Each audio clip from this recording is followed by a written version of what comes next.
Okay, hi everyone, and we're being recorded, of course, and so this is our short class in today's week. We met 2 hours on Friday, on Wednesday, and we meet 1 hour on Friday. 2 hours on Wednesday and 1 hour on Friday. And typically on Friday, as we get organized, now that the readings are available, and you can go find them, buy them at the DocuCopy, as I mentioned to everybody.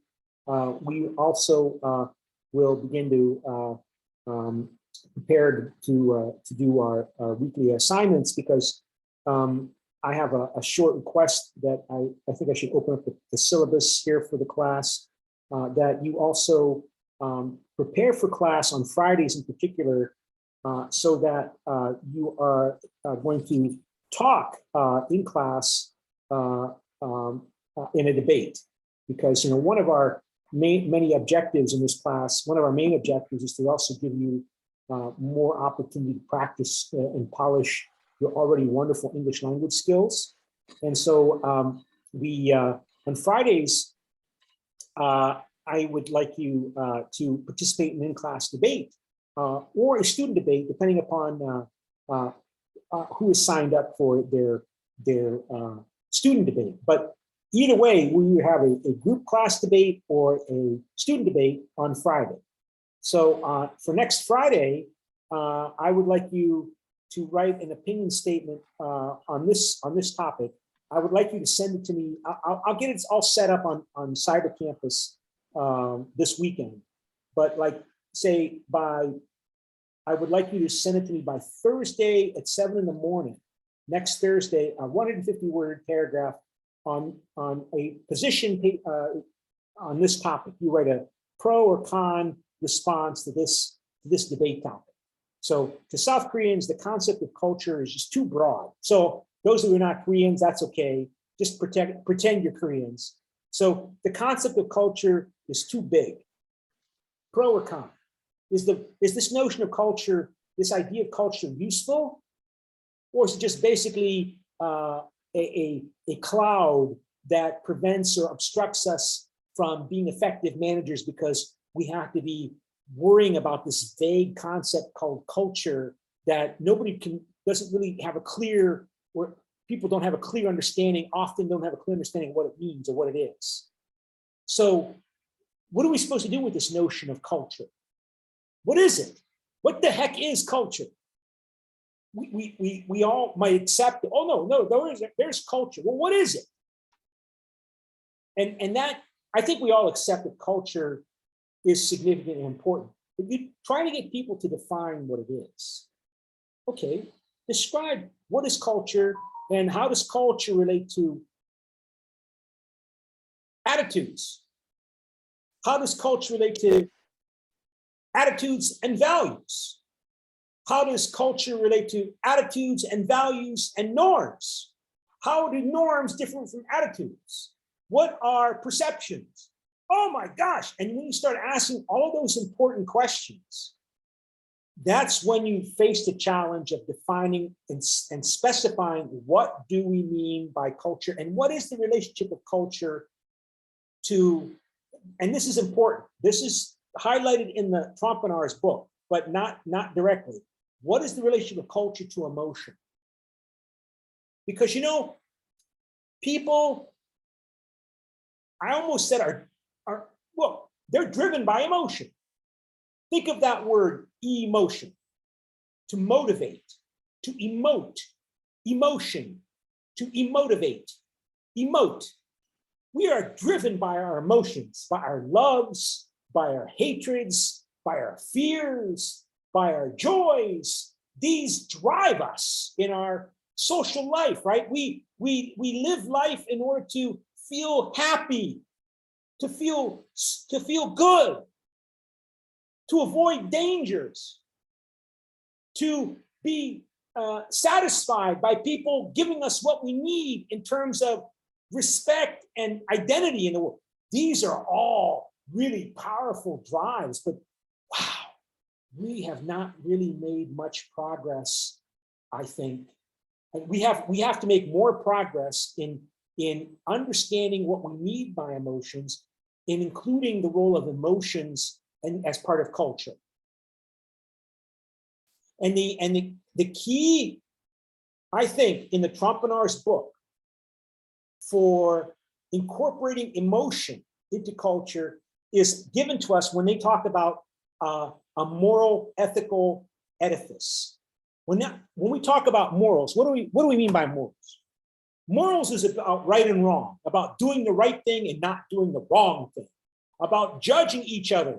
Oh, you are a bad person because you act immorally. You're bad. I don't like you. Right? Or I love you because you act in the right way when I need you to act in the right way. So that is implied in the book, more than implied. But that's when we come to these notions of morals and ethics, is how we bring in emotion to culture, I think. Because a culture is many things, including the right and wrong ways to behave. And being judged by each other in terms of behaving in the right versus the wrong way. And I have to justify my behavior. If somebody says, hey, Ben, you shouldn't have done that. And I say, and then to defend myself, to defend my position, maybe to keep my job, maybe to keep from going to jail before being found guilty for a crime, I have to justify my behavior. I have to explain and I have to convince you that what I did was, in fact, the ethical right way to act.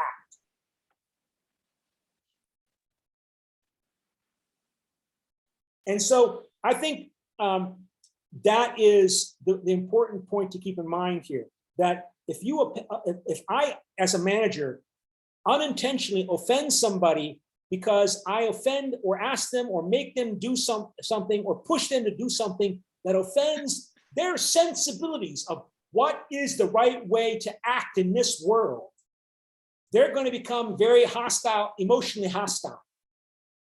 Or they're going to become emotionally resistant to me.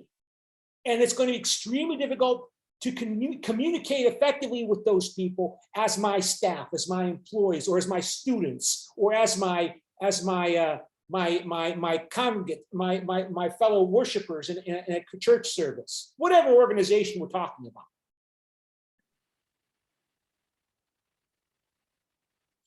So, and people's deep understandings about the right and wrong way to act, they are typically, normally unconscious. People learn that from the time they are born, whether they're born in Korea, or they're born in Spain, or they're born in Belgium, or they're born in Switzerland, or they're born in the United States, or they're born in Russia, or they're born in China. They learn the right and wrong way they're supposed to behave. Now, of course, they can still act in the wrong way, but often they feel shameful about it. They want to hide if they act in the wrong way. They don't want people to see that they're acting in the wrong way because they know what the prevailing views are, right? So you have to, and if you are the manager of a company, or an organization or a unit, you have to be aware that your workers, if they come from many different national cultural backgrounds, have different sensibilities of the right and wrong way to go about doing things.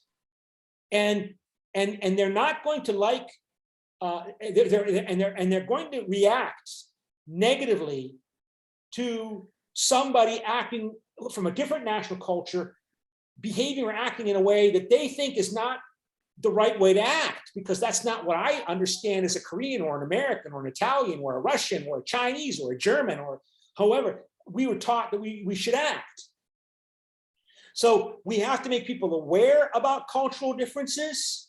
We have to have people understand why people have different cultural differences, so that when they encounter a situation where somebody from a different culture acts in a way that they do not like or do not understand, or both, that they react and respond in the correct way. We want to avoid unnecessary, first off, we want to avoid unnecessary conflict. Some conflict you can't avoid, I know. I mean, you know, I remember when I was at the American University in Bulgaria, I just taught the European policy making class before this class, right? And the provost, the vice president of the university, told me there at this new startup university, this new young university, that, and that's interesting because it was more of an incubator model. Now that I think about this, and I haven't really thought enough about it, and I'm doing it now, of course. Remember, there's 4 ideal typical models for organizational culture: incubator, Eiffel Tower, guided missile, and family. And incubator is like a startup culture, and we were an incubator culture. And the administration was trying to enforce upon us an Eiffel Tower structure, and it didn't go well. It didn't go well at all. But the vice president of the university told me, this must have been at least 20 years ago, right? That if the American University in Bulgaria is fully established and set up, and there should be 10% turnover in the faculty every year. That 10% of the faculty should leave. Typically, they leave because they're not good. They get fired. They get into trouble. So you're going to have conflict, because the most difficult job you have as an administrator at a university, at any organization, is hiring and firing people. Because if you're going to fire them, they typically are going to cause a lot of trouble. And people don't like to be fired. Because as I told you, so much of a person's identity is connected to their job. So to lose your job is one of the most stressful experiences that people go through in their entire lives. According to some studies, losing your job, being fired, is equivalent to getting divorced or a death in the family. It's one of the most stressful experiences that many people go through. So I understand that if you're a manager, you're going to have to get rid of bad people, the people that are not doing well, that don't fit, and that's going to be difficult. That's enough conflict. You don't need any more conflict by unnecessary miscommunication failures due to not understanding that people come from different, deep value, cultural difference backgrounds. And in fact, the whole world is like that. And if you want to be successful in the globalizing world economy, you not only should recognize that there are cultural differences, you must exploit them. You must learn how to exploit cultural differences to be creative and be dynamic and be more competitive in a globalizing world economy. We should celebrate cultural differences. We should exploit them, accept them, use them, and that's what the book claims to introduce us into doing.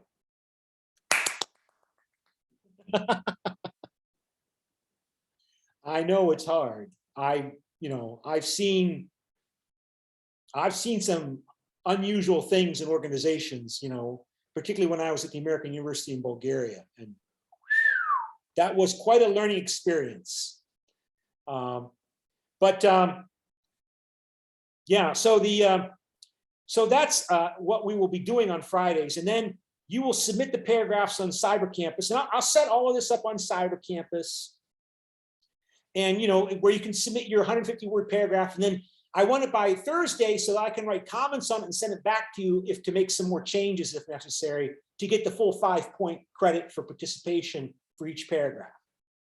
Like, I want you to use and cite information from the reading to support your argument in your short 150-word paragraph, right? Because in academic writing, I don't want opinions. In academic writing, and keep in mind, I'm asking you to do writing, and I have to do writing. You have to write, I have to write. I have to write papers too. I have to write good papers, and they have to be good enough that I'm able to get them published in order to be able to keep this job. So when I ask you to write, I'm asking you to do the same thing I have to do. It's just that I have a little more experience than you, so I can help you. But in academic writing, any claim or argument you make, you have to support with evidence. I don't want your opinion. I want a claim of truth. I want a truth statement. You have to have a thesis, and then you support it with logical argumentation and evidence. Evidence, evidence. And what is evidence? It includes the citation of and reference to information in published scholarly work, not something you find on the internet. Anybody can post anything on the internet, right? Anybody can post anything on the internet. My little nephew or niece can post something on the internet. Just because it's on the internet doesn't mean it's academic scholarly evidence. It's got to be published in either the Trompenaars book, and I'm trying to get the Trompenaars book back. You should use and cite the information from the course reading, from the assigned reading. So from Trompenaars and Hampton Turner, okay? Because this is published scholarly work. In other words, this book has been reviewed, criticized, evaluated, and it is published by a publisher, and it therefore considered to be scientific knowledge, social scientific knowledge. That's evidence. Okay. Another source of evidence, I'm not assigning it for this class, but I just want to show you what scholarly evidence looks like. So if I go here, let me see. So we stop share. Let me open up the.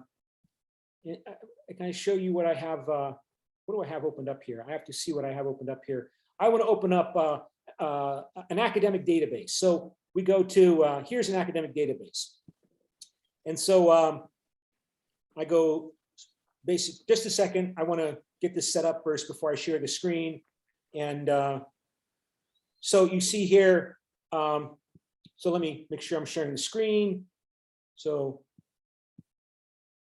I think you can see this says participants can now see your screen. So this is a library database. This is like ProQuest Central is a database, like the Catholic University of Korea Library has a database. Maybe in fact I should do that. Let me just go to the library of the Catholic University of Korea. Okay, so here I think you can still see that. And so it's in English. And so academic databases, whoo, see, you see the little hat there. Click on that. And then we go to academic search complete. That's one I like to use a lot. Let's see, it's also called EBSCO host. EBSCO host, like that. And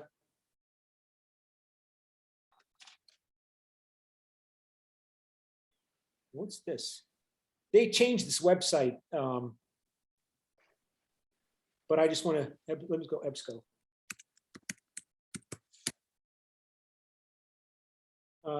EBSCO.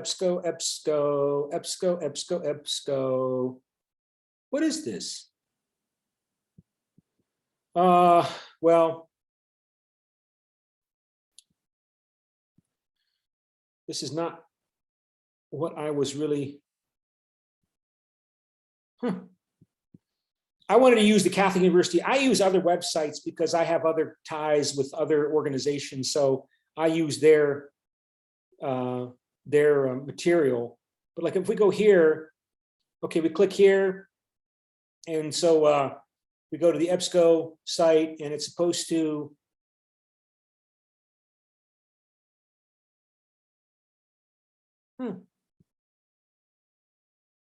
yeah, this is more complicated than I thought it was going to be. Well, I just want to, I have to go back and work on this site because it's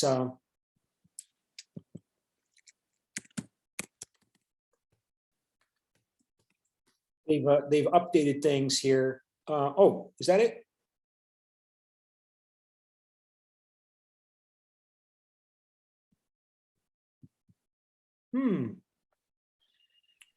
Yeah.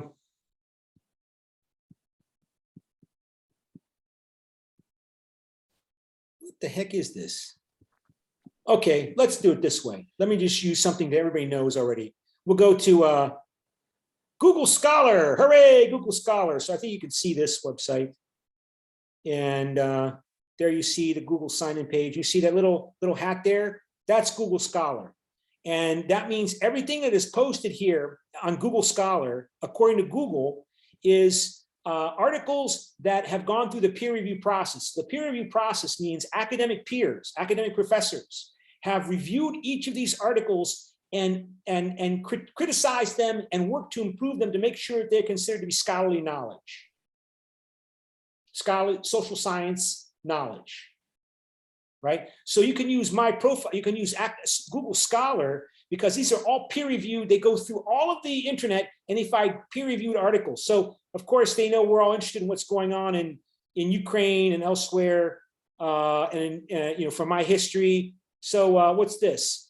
Yeah,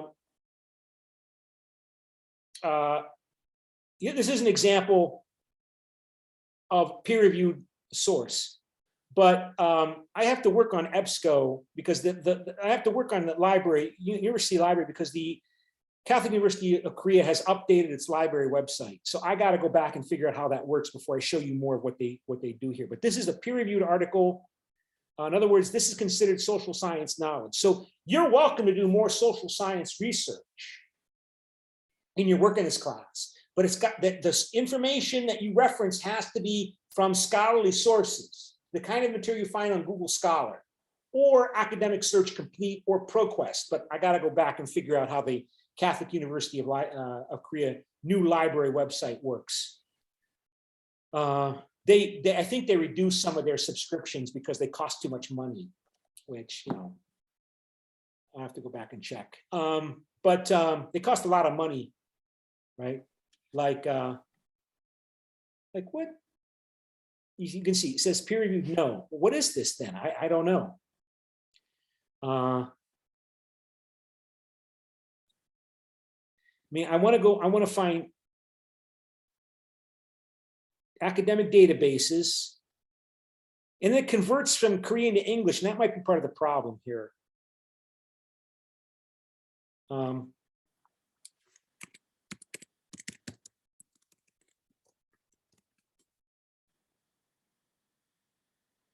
What the heck is it doing? Nothing.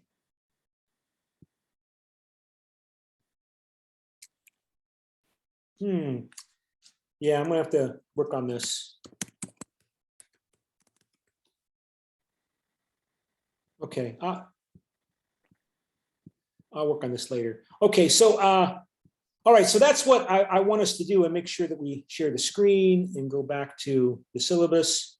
So and I will post the notes for this week and next week here for you to look at. So like, for example, as I told you, I already took extensive notes, right? So on the book, on all the reading. And so that will help you in going through the reading. And you can see I put where all the information is located, because when you cite the source of scientific knowledge, I want you to include the page number where that is located in the course textbook. So you can see here, all this is on page 1. It says end page 1. So all this material is on page 1. And that means this is page 2 until the end of page 2. And then, you know, this is all page 3 until you get to end of page 3. So this is all page 4. Sorry, this is page 4. End of page 4. So this is all page 4. And so we already covered some of this last class, but before we do that, I want to make sure I don't forget to do the attendance. So let me go back to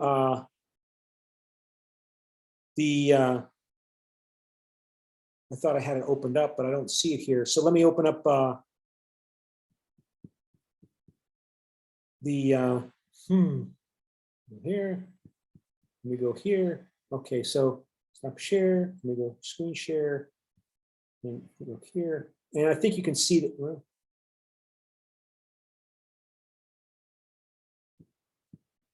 this. Sorry. Go to share screen. And here we go, share. Okay, so there's our course website, our Cyber Campus site, and the attendance, smart attendance is here, and add, and smart attendance, and your smart attendance number is 529, 529 is your smart attendance number. So we go back to the chat, and I put in 529, and I sent to everybody, And everybody can see that the number is 529. And yeah, I mean, I really appreciate finding that Trompenaars book, because I'm still trying to work through its implications for my efforts to try to understand, for example, nationalism. Because those of you who had me, for example, in the European politics class before this class, you know, I talk about you can't understand human social behavior unless you understand the role of emotion, including in politics, but also in business and economics. And that means when you're going to talk about emotion, you have to talk about membership in a community of culture, of shared culture. And that means a community in which you have very strong emotions about the right and wrong way to behave. And it covers everything, right? In terms of how we judge people as to how they practice the culture. So for example, if you don't speak your native language correctly, if you speak your native language, whether it be French or Korean or English in a wrong way, people will laugh at you. You sound like a silly peasant. You speak like a peasant. You country bumpkin. You ignorant peon peasant. Even culture includes the way we speak our language, with an accent, do we show that we're highly educated by the way we speak our language? That's part of culture. The right and wrong way of behaving towards each other, about shaking hands or not, or other issues, like for example, being sufficient deferential. These are all part of the right and wrong way of behaving that people learn from the time they are born, and they are built and constructed in their brains. Remember, I was not born an American. I was constructed into being an American. When I was born, my early socialization from the time I was born made me an American. If I had been kidnapped when I was born and brought to Germany, I would have been constructed as a German. So these are all constructions, but they're very important, powerful, emotional constructions. And they do change over time. They do change. They change because as we grow up and get experience, we get education, we go to school, we go to university, we have strong personal experiences. We all do, you know, you fall in love, you fall out of love, you experience some terrible events, some wonderful events. These can impact our values, norms, and beliefs and attitudes. But still, at the core, we begin with our early socialization. And this is part of education that we're going through now, so that we are even more fully aware of our cultural biases and can more clearly and effectively deal with cultural differences when we're all trying to work effectively to get something very, very important: career success. And keeping in mind, you know, if we're not successful, we might lose our jobs. And that's very, very stressful. And that is more and more of a challenge when you have to be successful in a globalizing, multinational, multicultural business environment. And of course, so this brings us up to date from where we left last class, where Trompenaars and Hampton-Turner imply that American management techniques are too influential. They reflect the fact that American power is so dominant that often American ideas are assumed to be right and wrong. But it's not necessarily the case that that's going to continue, particularly when we're dealing with the rise of China and the rise of Asia. I mean, but again, the impact of America, I already told you, you know, this notion of human resources management, that's a very American Anglo-Saxon concept, that people are like coal and gas and oil and gold and wheat and rice. They're commodities. Their human resources are a resource, and you manage them like you manage all other commodities. That's he says, a very Anglo-Saxon notion. But then you come here to South Korea, and as I told you at the last class, right, that the official name for the Ministry of Education in South Korea is the Ministry of Education and Human Resources, which should give you an indication of just how strongly American culture has influenced Korea, particularly since the Korean War. Before the Korean War, but particularly since the Korean War. And you already know this. I know you're probably all taking Korean language classes, right? And so you find so many cases where the Korean language has adopted American English words into Korean, right? For so many different things. Yeah, so this borrows from Anglo-Saxon doctrine that it borrows from economics, the idea that human beings are resources like physical and monetary resources, that you can do almost anything with human beings, right? That's the implication of this notion of human resources. But that notion of human resource management, they claim, is hard to grasp in some other countries. You're going to manage human beings like you manage, you know, your factories. What?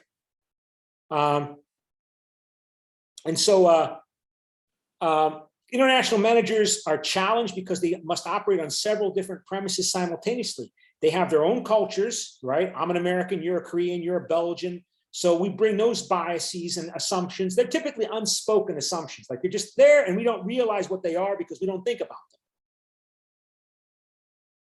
But this book wants us to think about differences, cultural differences. And then you are assigned to go work in a culture where you're studying or working, which may be different from your home country. And then you have to deal with people from different cultures within that same site. And so how you exercise authority, how you exercise accountability, how you exercise verification, how you are a good colleague, how you exercise creativity, and how you function in bureaucracy. These are different for different people in different cultures. And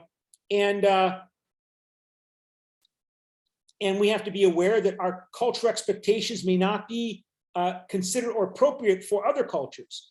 There are some companies that have done really well in carrying out global strategies while accommodating and encouraging local uniqueness and differences. So they point to McDonald's and Coca-Cola as of success in standardizing, but also standardizing local demands, local preferences. So in particular, McDonald's, right? They get a lot of credit. I mean, McDonald's is the most successful fast food company franchise in the world. McDonald's is everywhere.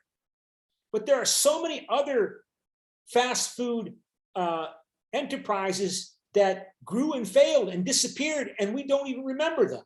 But there were times where there's so many that emerged and grew and then failed and they failed because they failed to adapt to unique, changing customer expectations. And supposedly McDonald's gets credit, for example, in seeking advice from its Korean franchisees, its Indian franchisees, its Russian franchisees, to develop new products that are going to be effective in that local market, and then evaluating them at the headquarters to see about adapting them and standardizing them throughout the rest of the franchise network, but not forcing it,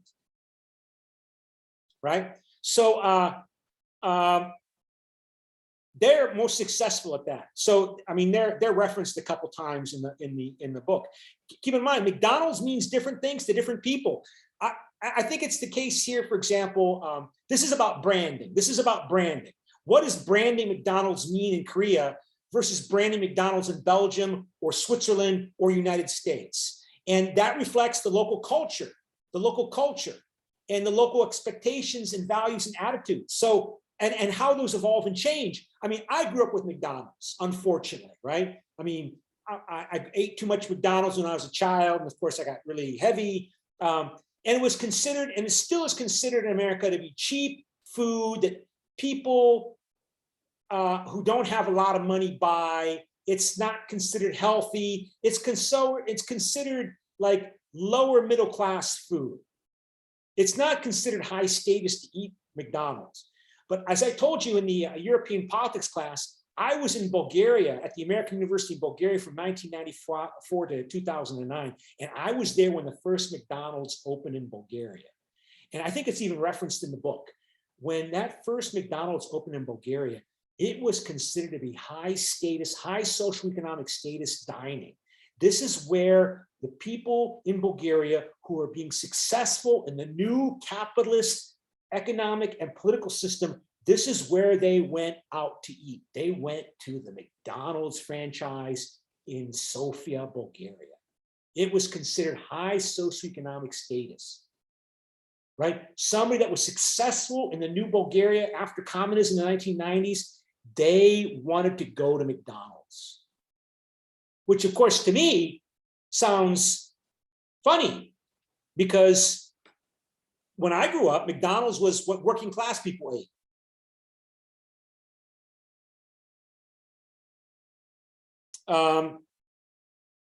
And so you should be aware of that if you're going to be successful and most successful in exploiting market niches that open up, right? And those successful franchises have exploited that.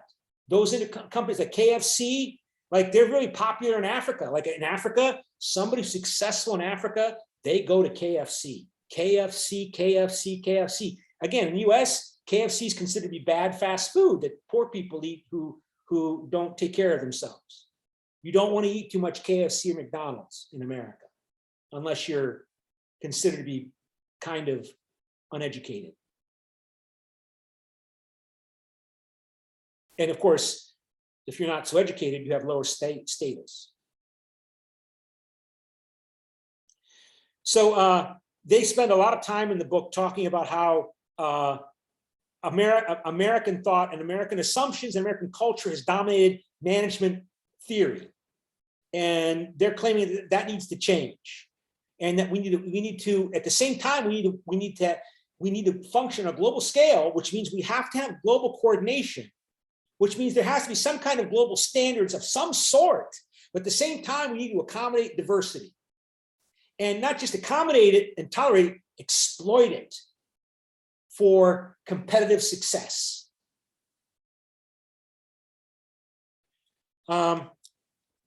So I highlighted some things because there's too much to cover to go through all the notes here. And again, you see my comments, my own personal comments are this, here are my initials within the 5 brackets, right? And that's just my comment. That's not Tompenar's and Hampton Turner's notions. What do I want to highlight? Culture is the shared ways that people understand and interpret the world.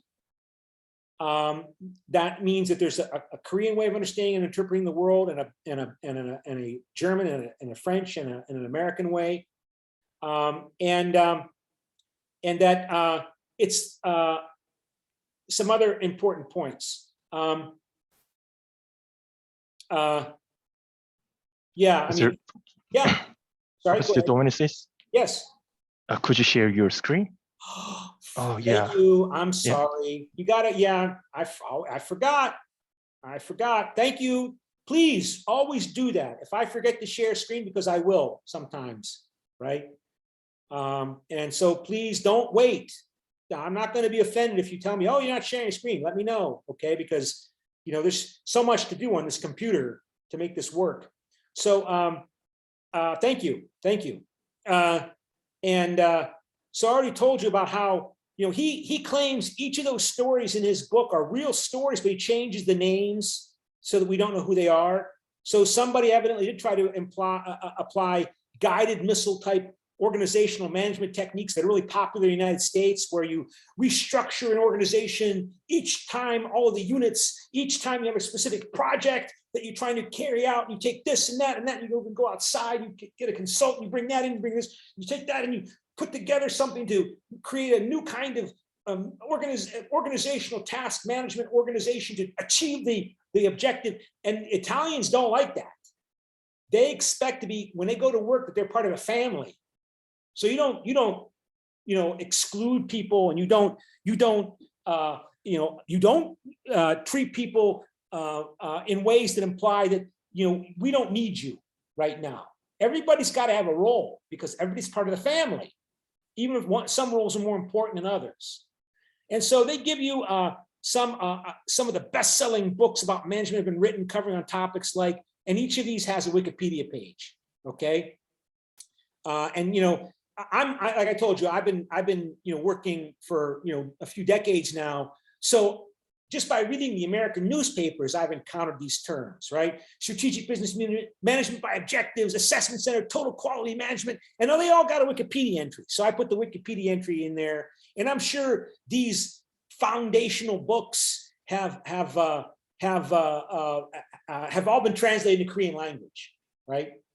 But this is a new one, like artificial intelligence. Like, this wasn't in the previous Trompe-l'Œil's Hampton Turner earlier edition from 8 years ago, so you click on artificial intelligence as a management practice. That's something that was added to this book, in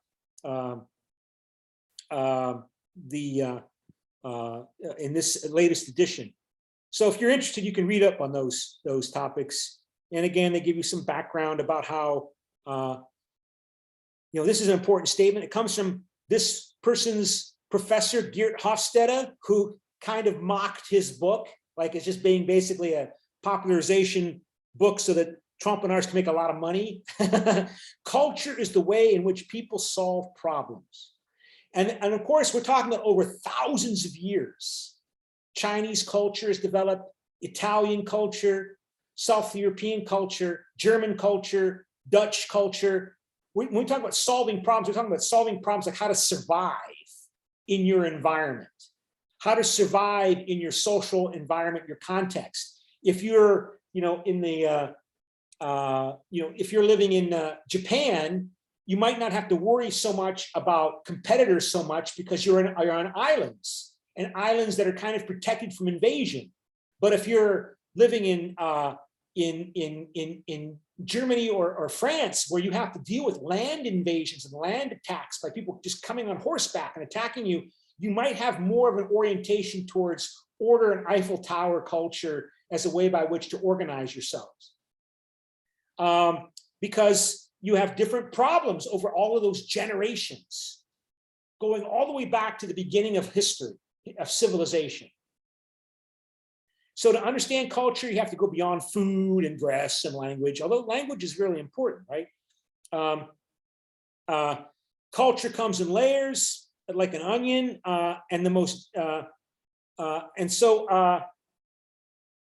and a lot of the deeper values and norms, they're not directly observable, and you just have to know them and infer them, and this book aims to prepare you to be able to be on the lookout for different kinds of cultural differences in a professional business context.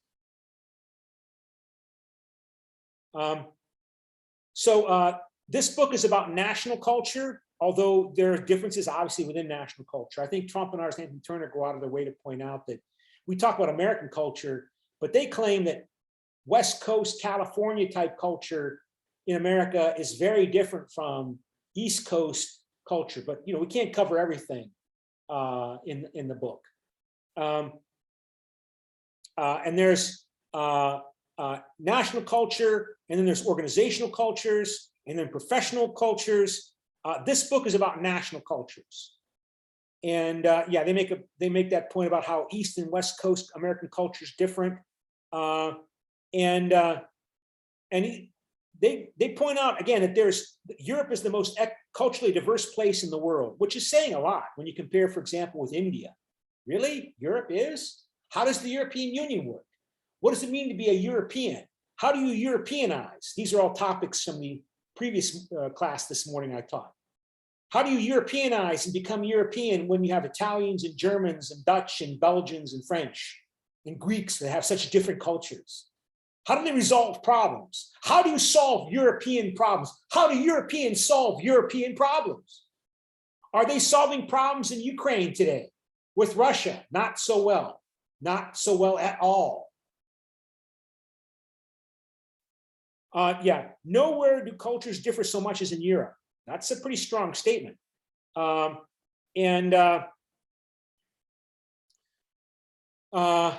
so, you know, he mentions, like, for example, if you are in France, you better accept that you have to spend a lot of time at lunch. You can't be like these Americans that, you know, they claim that lunch is something that you do to eat and then get back to work. Lunch is where business is done in France. And if you don't know that, if you're an American, you can really unintentionally insult somebody. So what are some cute points they make here, right? Culture and strategy should inform and guide each other. Yeah, okay. On this last point, we need to consider that it's become very popular to say that culture eats strategy for breakfast. True, but please also consider the truth of the fact that strategy eats culture for lunch. We strongly believe that culture and strategy should have dinner together. Yay! So you need to accommodate cultural differences. And as I told you, you need to exploit them effectively to be more effective in your business strategy. And so again, they're going to focus upon this yin-yang notion. It's going to be a thesis. Reconciling seeming opposites, because they're not really opposite. Even Americans who value individualism, also at the same time, they talk a lot about family. So they know that an individual emerges out of a family. So the Americans can understand the need to accommodate family needs if you want to evaluate people's true capabilities as an individual. So that means you need to be worried about people's family backgrounds, even though we Americans say, I don't care what you do in your private life. I don't care at all. I just want you to do the job I hired you for, because that's the American way. Your private life is none of my business. And that's an American norm. But it's an ideal, and it's only an ideal, and it's an articulation, rhetorical, ethical, moral edifice. But at the same time, the most effective American companies are worried about your personal welfare and your personal well-being and how do we know that? They will give you credit. They will increasingly give you time off to take care of your children. They will offer help if you're having problems with COVID-19 in terms of mental health problems. So even Americans, even though they have this ideal, I'm an American, I don't care about your private life is your business. Whatever you do on your own, it's none of my business, so I'm not going to judge you on it. But at the same time, they do judge you on it. But you have to be careful how you communicate this. You don't want to insult them. So you have to be wise.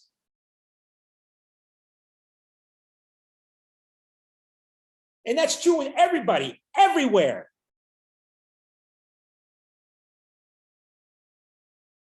So there's universalism versus particularism.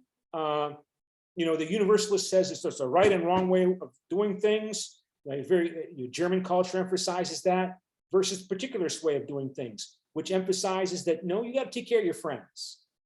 So it doesn't mean the Germans never take care of their friends. They always follow the rules. Well, sometimes I'm sure they help their friends, right?